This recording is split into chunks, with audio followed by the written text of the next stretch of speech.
He stood at the top floor of a glass tower, watching the city move beneath him like a living chessboard. Cars slid through intersections like obedient pieces.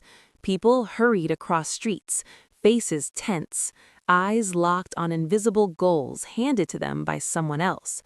From this height, patterns were impossible to ignore. Down there, everyone believed they were choosing their own direction. From up here, it was obvious. They were being moved. Once, he had been one of them. He used to believe he was intelligent. He had good grades, a sharp tongue, opinions on everything. He argued politics, mocked ignorance, and told himself he was awake. Like most people, he confused awareness with intelligence and information with power.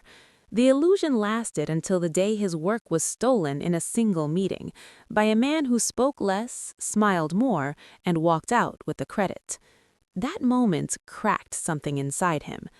If intelligence was real, why didn't it protect him? If thinking mattered, why were thinkers always losing to quieter men?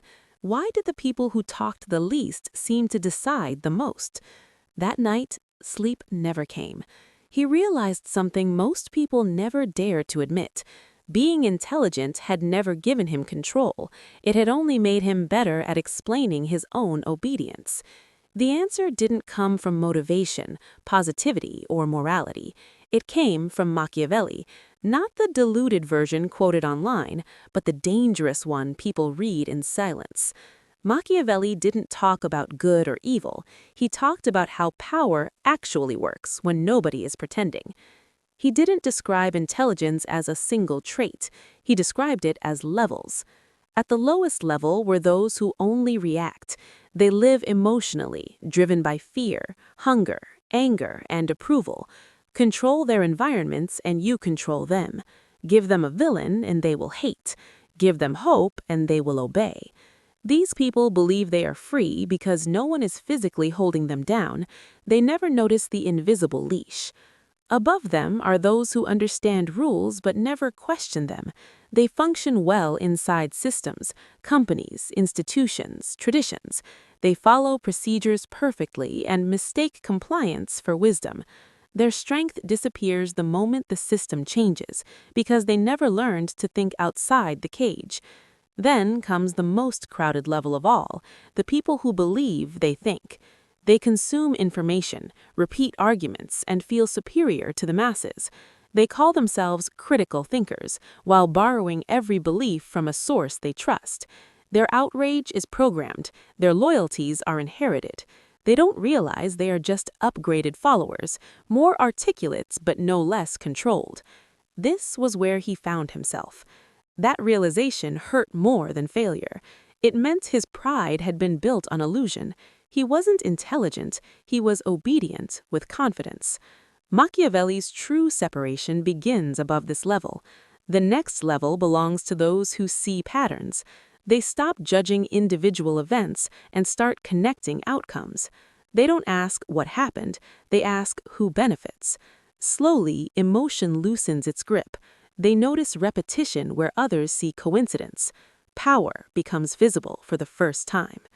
Above that are those who understand people, not what they say, but why they say it.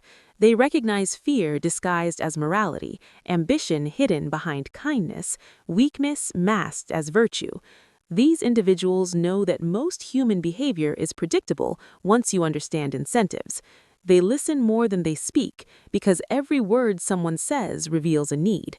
Then comes emotional mastery. This is where most fail. Here, intelligence turns inward, ego is restrained, anger is delayed, desire is controlled. These individuals no longer react immediately, which makes them terrifying. While others explode, they calculate. While others seek validation, they wait. They understand that self-control is dominance over the self, and dominance over the self precedes dominance over others. Beyond this point, intelligence becomes invisible. At higher levels, people stop playing the game and start designing it. They don't issue commands, they create conditions. Others move willingly, believing it was their own idea. Resistance disappears because no force is applied. Power flows quietly. At the highest levels, visibility itself becomes a weakness. True control does not need recognition. These individuals don't want applause, loyalty, or moral approval. They want outcomes. They stay behind the curtain, letting louder figures absorb attention, praise, and blame. History remembers kings. It forgets the minds that placed them there. Standing above the city, he finally understood why most people never rise above the third level. Ascending requires something rare, the willingness to abandon the comforting lie that you are already intelligent. Most people would rather feel smart than become dangerous. Machiavelli was never teaching cruelty, he was exposing reality. Power does not reward goodness or intelligence, it rewards clarity. It favors those who see humans as they are, not as they should be. It favors patience over passion, silence over noise, and strategy over righteousness. Down below, the city continued its rhythm, millions of lives moving on invisible rails, arguments, dreams, struggles, all real, all sincere, all largely irrelevant to who actually decided the future. He turned away from the glass. He no longer wanted to be a hero. Heroes are visible, and visibility is vulnerability. He didn't want to be a villain either. Villains attract resistance. He wanted understanding, because in a world ruled by perception, the one who understands controls without touching anything at all. True intelligence, he now knew, is not loud, it does not announce itself, and it is never impressed by its own reflection. He didn't change overnight. That was the first mistake people made when they discovered uncomfortable truths. They believed awareness itself was transformation. It wasn't. Awareness was only exposure.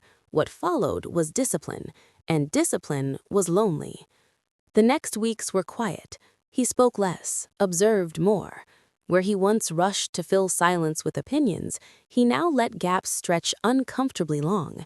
And in those gaps, people revealed themselves. They explained too much, justified unnecessarily, defended positions nobody had attacked. Silence became his mirror, and others hated what they saw reflected back. He began to notice how predictable intelligence at lower levels truly was. Give someone recognition, and they would betray their own principles to keep it. Threaten their identity, and they would fight harder than if you threatened their survival. Challenge their beliefs, and they would cling tighter, not because they were true, but because those beliefs held their self-image together. Most people didn't want truth. They wanted psychological safety. This understanding changed how he moved. He stopped arguing facts. Facts were irrelevant when emotions ruled. Instead, he studied incentives. What did this person fear losing? What did they secretly want? Who were they trying to impress? Every conversation became a negotiation, whether the other side realized it or not. Power, he learned, is never taken, it's granted, and people grant power to those who make them feel understood, protected, or threatened just enough. At work, he watched the hierarchy with new eyes. Promotions were not earned by competence alone, but by perception. The most capable workers were often the most exploited, useful, visible, replaceable. The ones who rose were those who managed narratives. They framed failures as learning, mistakes as strategy, and other people's success as collaboration. He tested this carefully, small experiments, subtle shifts. When an idea failed, he didn't defend it.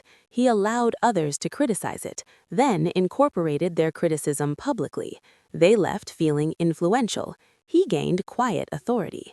When credit was given, he redirected it upward or sideways, never toward himself. Paradoxically, this made people trust him more. Those who crave credit are easy to read. Those who don't appear harmless. But harmlessness was an illusion he cultivated intentionally. He also learned restraint. There were things he could say that would win arguments instantly. He didn't say them. Winning too clearly creates enemies. Instead, he let others arrive at conclusions themselves. People protect ideas they believe they discovered. Machiavelli had warned of this centuries ago. Force invites resistance. Subtlety invites loyalty. Yet the most difficult battle wasn't external, it was internal. His ego resisted invisibility. There were moments he wanted recognition, wanted to prove he was smarter, wanted to dominate openly. Each time he indulged that urge, he saw the cost immediately. Attention brought scrutiny, scrutiny brought limitation, so he practiced self-erasure. He dressed simpler, posted less, reacted slower. While others rushed to align themselves publicly with causes, outrage, and trends, he waited. He observed which narratives survived and which were discarded.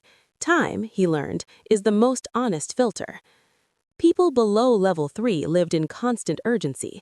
Everything felt immediate. Everything demanded a reaction. That urgency kept them controllable. Those above it understood that most situations improved if you simply did nothing. Then came the turning point. A conflict erupted, predictable, loud, emotionally charged. Sides were chosen within hours. Statements were demanded. Silence was interpreted as guilt. This was the trap. Most fell into it eagerly, announcing positions that would later cage them. He stayed quiet. Behind the scenes, he spoke individually, not publicly. He listened. He acknowledged concerns without agreeing. He let people talk themselves into corners while he remained flexible. When the situation shifted, as it always did, those who had declared absolutes were forced to defend them. He adapted without contradiction. When the dust settled, leadership shifted subtly. No announcement, no ceremony. People simply began looking to him before making decisions. Influence had found him without his consent. That was when he understood a deeper level of Machiavelli's hierarchy. The highest intelligence does not seek dominance, it becomes inevitable. He also realized why most people never reach this stage. It requires sacrificing emotional rewards, validation, moral superiority, public certainty. It requires tolerating being misunderstood. It requires patience while others feel powerful in their noise. Most people would rather feel right than be effective. Standing once again at the window, he saw the city differently now, not as a chessboard, but as a current. Most people were swimming against it, exhausted and angry. A few were floating, letting it carry them, and an even smaller number were redirecting it slightly, invisibly, shaping outcomes without appearing to move at all. He wasn't at the top yet, he knew that.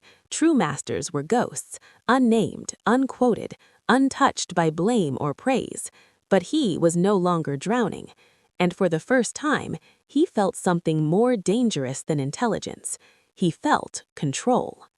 Control changes a person, not by adding confidence, but by stripping illusions. He began to see how fragile most authority truly was. Titles, uniforms, reputations, none of them held power on their own. They worked only because people agreed to believe in them. The moment belief cracked, authority collapsed like a stage prop. This was why fear was used so carefully by those who understood it. Too much, and belief turned into resentment.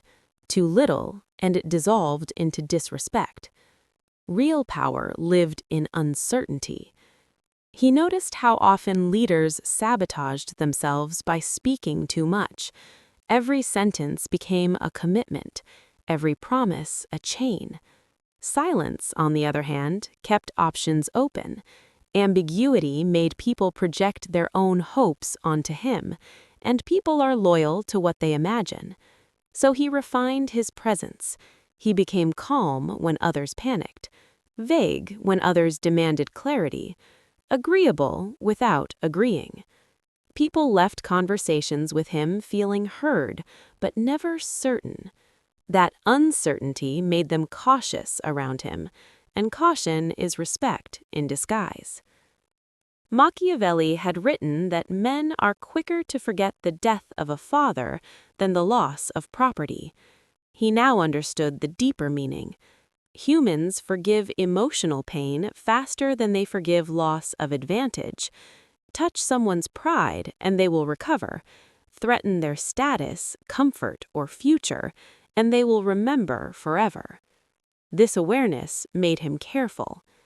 He stopped humiliating people, even when they deserved it. A wounded ego is noisy, but a wounded interest is lethal. Instead, he allowed people to save face while quietly removing their leverage. They never noticed until it was gone. As his influence grew, something unexpected happened. People began to confess to him, not because he asked, but because he listened without judgment. They revealed weaknesses, doubts, resentments. He stored these not as weapons, but as maps. Everyone carries their own pressure points. Knowing them didn't make him cruel, it made him precise. Yet, with this precision came temptation. There were moments he could have destroyed rivals completely. One word in the right ear, one leak at the right time. He resisted, not out of morality, but calculation. Total destruction creates empty space, and empty space invites chaos. Chaos attracts attention. Attention attracts enemies. Machiavellian intelligence is not about cruelty, it's about efficiency. He learned to think in second and third order consequences, not what happens if I do this, but what happens after that and after that. Most people stopped at the first outcome. That's why they were always surprised. Gradually, he realized something even darker. Many people don't want freedom. They want structure. They want someone else to decide, so they can complain without responsibility. When given autonomy, they become anxious. When given orders, they feel relieved. This was why control persisted across generations. The cage remained because the prisoners maintained it. Understanding this removed his last illusion about humanity. He stopped trying to wake people up. Awakening is violent. It strips comfort. Most will fight you for attempting it. Instead, he let people sleep and designed systems around their sleep. This was the level Machiavelli rarely spoke of directly, the level where intelligence no longer seeks to educate or dominate, but to position, where morality becomes situational, truth becomes contextual, and outcomes become the only metric. From the outside, such people appear passive. Inside, they are constantly adjusting variables. He also learned when to disappear. There were times when being present limited him, so he stepped back, let others take the spotlight, let them fail publicly. Absence made his return valuable. Scarcity increased demand. Even influence obeyed economic laws. Years passed like this, not dramatically, but decisively. He was no longer climbing, he was selecting. Opportunities came to him, not because he chased them, but because he was perceived as stable in chaos, reliable in uncertainty, neutral enough to be trusted, sharp enough to be feared. And yet, the final lesson arrived quietly. One evening, he met someone higher in the hierarchy. No grand entrance, no dominance display, just a conversation that felt different. This person asked fewer questions than he did, listened deeper, spoke only when necessary, and somehow, without raising their voice or making a demand, redirected the entire discussion. Walking away, he felt something unfamiliar. He had been read. That night, standing alone again, he smiled, not in defeat, but recognition. There was always another level. Always someone operating with less visibility, more patience, and wider perspective. Machiavelli wasn't a ladder with an endpoint. It was a reminder. The moment you believe you've mastered power is the moment someone else has already mastered you. And the true hierarchy of intelligence is not about standing above others. It's about how far you can stand outside yourself and still see clearly. At a certain height, ambition dissolves, not because it is fulfilled, but because it is exposed. Wanting to rise is a symptom of still needing to be seen. He had passed that stage without marking the moment it happened. There was no celebration, no confirmation, just a gradual disinterest in winning arguments, taking credit, or proving anything at all. Power, he learned, is loud only when it is insecure. Those who truly possess it move carefully, speak minimally, and leave no emotional fingerprints. Their greatest advantage is not intelligence, wealth, or networks, but detachment. They are not invested in outcomes the way others are. They can walk away, and the ability to walk away quietly is the highest form of leverage. He saw now why so many powerful figures eventually collapsed. They mistook control for identity. They became attached to their image, their narrative, their legacy. The moment power becomes personal, it becomes fragile. Pride creates patterns. Patterns create predictability. Predictability invites replacement. So he erased himself from the equation. Not physically, but psychologically. He stopped identifying with roles, opinions, and victories. They were tools, not extensions of him. This allowed him to change direction instantly, without internal resistance. While others defended who they were, he adjusted what they did. This made him difficult to oppose, because opposition requires a fixed target. He also accepted the final paradox. Power does not bring peace. Clarity does. Power simply removes illusions faster. It does not protect you from loneliness. It reveals it. At higher levels, companionship is rare, not because others are unworthy, but because alignment becomes statistically unlikely. Most people seek affirmation. A few seek truth. Almost none are prepared for what truth costs. He no longer tried to correct the world.